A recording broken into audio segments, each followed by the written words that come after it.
Hello my pretties, the witch is back. Today we're doing another voiceover because every construction worker in Los Angeles is making all the noise they can during the day. So peaceful. In this next installment of Zero Waste Witchcraft, we're going to be making 3 different kinds of spells with 3 different kinds of purposes using paper towel and toilet paper cardboard tubes. I've been stashing these away for months. The TB tubes are better size-wise for this use, but the paper towel tubes can just be cut down. I don't know why I needed to show off how many I've hoarded, because now I'm just dropping them everywhere, so let's get this magic going. The first thing that we're going to do is fold one of the sides of the tube down. There are a few different ways that you can fold these in. You can just fold both edges in like this, which is the easiest and holds together well, but then you get these pointy little legs. Or you can cut and fold them in, but you may need a dot of glue or wax to seal it down and make sure that there are no holes for your spell ingredients to fall out from. We're basically making spell jars using cardboard tubes instead of glass. I made 2 with the pointy legs and 1 folded with a flat edge with a light wax seal. While my wax dries, I'm going to start on my first spell jar. With one of my pointy-legged cardboard tubes, I started adding herbs for protection. Rosemary, bay leaves. Here I'm adding some cedar. Of course, pick whichever herbs or ingredients are corresponding with your intention, and also consider where this is going to go, and if, for example, a cat or dog is going to potentially knock it over and bite into it. Make sure that it's safe for them. Once you're done adding your spell jar ingredients, fold up the other side, and then it is sealed. You can draw symbols or sigils on the outside of it. You could also just write full affirmations, your goals, your intentions, whatever you want, or you can leave it blank. You could also probably paint or draw or even bedazzle it if that's what you want, but I decided to keep it simple. You can wax seal this like you would a regular spell jar, or you can just set it out as is. Now that the wax is dry on the flat bottom tube, we're going to start working on that one.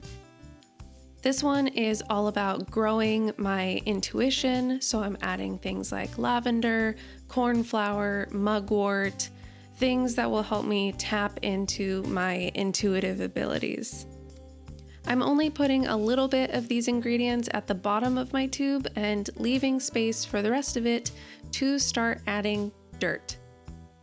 Yes, soil. I'm adding soil into my tube on top of my intuition spell ingredients. Calling back to my last Zero Waste Witchcraft video, I'm also putting an eggshell in there to protect not only the soil, but also my intention. And of course, the little sproutlings that are going to grow inside of here. I'm going to add more dirt. I'm going to draw some symbols on the outside of it to match my intention, and this one is going to be a seed starter. Using this as both a spell jar and a seed starter is such a wild multi-purpose use, because as my plant grows, then so will the intention that I set within it. Because this is a intuition spell jar, I put some moonflower seeds in there to start, and then once they start sprouting, I can actually plant this whole tube in the soil. Onto my last jar, I decided to do a release spell. Oddly enough, I lost a lot of the footage. Maybe I never pressed record, but I will take that as a sign that this was supposed to be a little bit more personal to me. But you can see that I'm writing what I want to release onto a piece of paper, and that is going to go inside of my spell jar with all of my ingredients.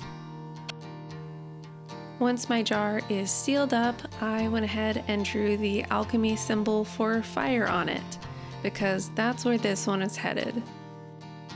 The great thing about using cardboard instead of glass for your spell jars, including for the first method that I am keeping, is when you are done with them, you can bury the whole thing and they will degrade over time, or you can burn them to signify that you're done with them.